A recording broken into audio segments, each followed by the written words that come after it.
How to focus study के इस episode में हम लोग बात कर रहे हैं टाइम मैनेजमेंट की। अपने एक्सपीरियंस के आधार पर मैंने ये देखा है कि जो एमपी बोर्ड मतलब स्टेट बोर्ड के जो बच्चे होते हैं उनको लगभग 4 से 5 घंटे का टाइम मिल सकता है दिन भर में, और जो सीबीएसई बोर्ड के बच्चे होते हैं उनको मैक्सिमम 2 to 3 आवर्स का टाइम ही दिन भर में वो निकाल सकते हैं। तो इस टाइम को यूटिलाइज करने, और चूंकि अब एग्जाम में 4 साढ़े 4 महीने का समय बचा हुआ है, उसके बाद फरवरी के मिड फरवरी में एग्जाम स्टार्ट हो जाएंगे।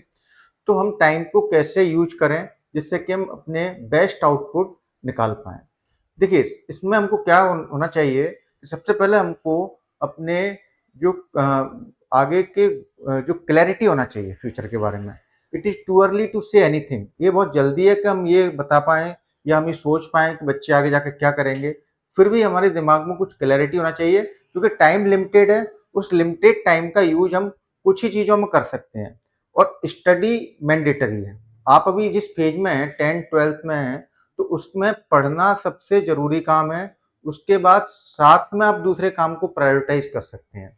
तो सबसे पहले क्लैरिटी बनाइए कि आपके जो आगे फ्यूचर गोल्स क्या हैं, आप कहाँ जाना चाहते हैं, उस तरफ से आप क्लैरिटी बनाएँ।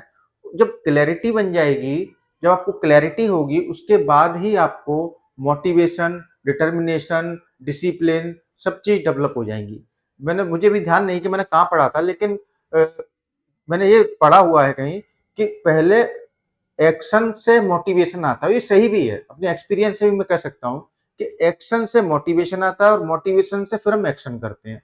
हम अगर कुछ छोटा-सा काम कर रहे हैं, उसमें हम सफल हो जाएँ तो हम और ज़्यादा मोटिवेट हो जाते हैं, और फिर और अच्छे से उसको करने की कोशिश करते हैं। तो ये सारी चीज़ें इंटर रिलेटेड होती हैं। हम टाइम को मैनेज कैसे कर सकते हैं? इसके लिए हमको क्या करना पड़ेगा? सबसे पहले हम प्रायोरिटी सेट करें, अपने गोल सेट करें, और गोल को छोटे-छोटे पार्ट में डिवाइड डिवाइड कर लें। क्योंकि हम एकदम ये सोच लें कि हम बड़ा गोल एकदम देखेंगे तो हमको बहुत बड़ा टास्क दिखेगा, उसको करने में हम पहले से ही डिमोटिवेट हो जाएँगे।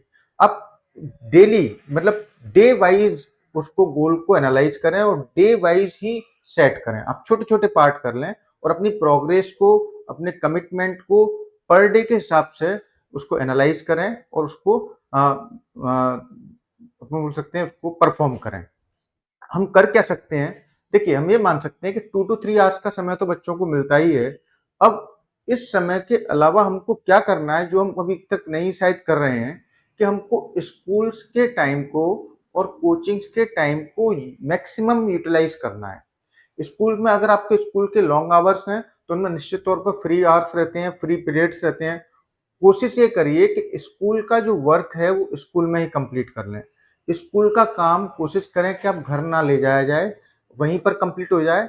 दूसरी बात हम ये कर सकते हैं कि क्लासेज में मैक्सिमम जो टीचर पढ़ा रहे हैं उसको मैक्सिमम एब्जॉर्ब करने की कोशिश करें, मैक्सिमम समझने की कोशिश करें, और जो इलेक्टिव्स के अलावा सब्जेक्ट हैं, उनको कोशिश करें कि वो स्कूल्स में ही कंप्लीट हो जाएँ। दूसरी बात हम ये कर सकते हैं, कोचिंग्स और स्कूल में अगर आप कोचिंग ले रहे हैं और स्कूल, दोनों स्कूल तो जा ही रहे होंगे, तो अब वहाँ पर जो क्या होता है कि कुछ बच्चे 2-2 बार नोट्स बनाते हैं, तो आप जो मेन आपकी कॉपी है, उसमें आप डायरेक्टली लिखें, घर पर आकर उसको रीराइट करने से बचें। तो उससे हमको टाइम हमारा बचेगा। देखिए, मैं लगभग 25 साल से ज़्यादा हो गया मुझे कोचिंग पढ़ाते हुए और स्कूल्स में जाते हुए।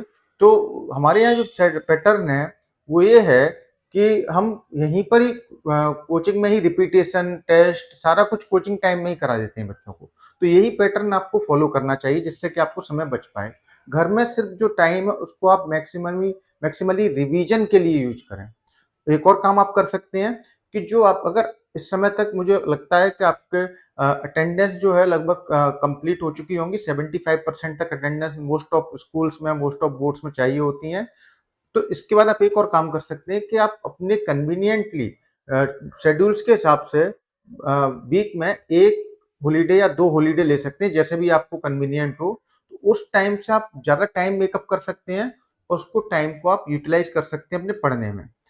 तो इस बात के लिए हो सकता है कुछ पेरेंट्स कन्विंस ना हो, लेकिन अगर आप उसको कमिटमेंट और अपने गोल्स के बारे में बात करेंगे, तो वो भी मुझे लगता नहीं कि एग्री होने में उनको कोई प्रॉब्लम होगी। तो अब टाइम बनाया नहीं जा सकता, सबके पास यही टाइम होता है 24 आवर्स का, और इसी टाइम में ही हमको सारा कुछ मैनेज करना है। दूसरी बात आप क्या करेंगे, जब भी आप पढ़ें, तो जब भी आप चैप्टर पढ़ रहे हैं, उस चैप्टर के प्रीवियस ईयर क्वेश्चन जिनको हम पीवाईक्यूज कहते हैं वो कर लें।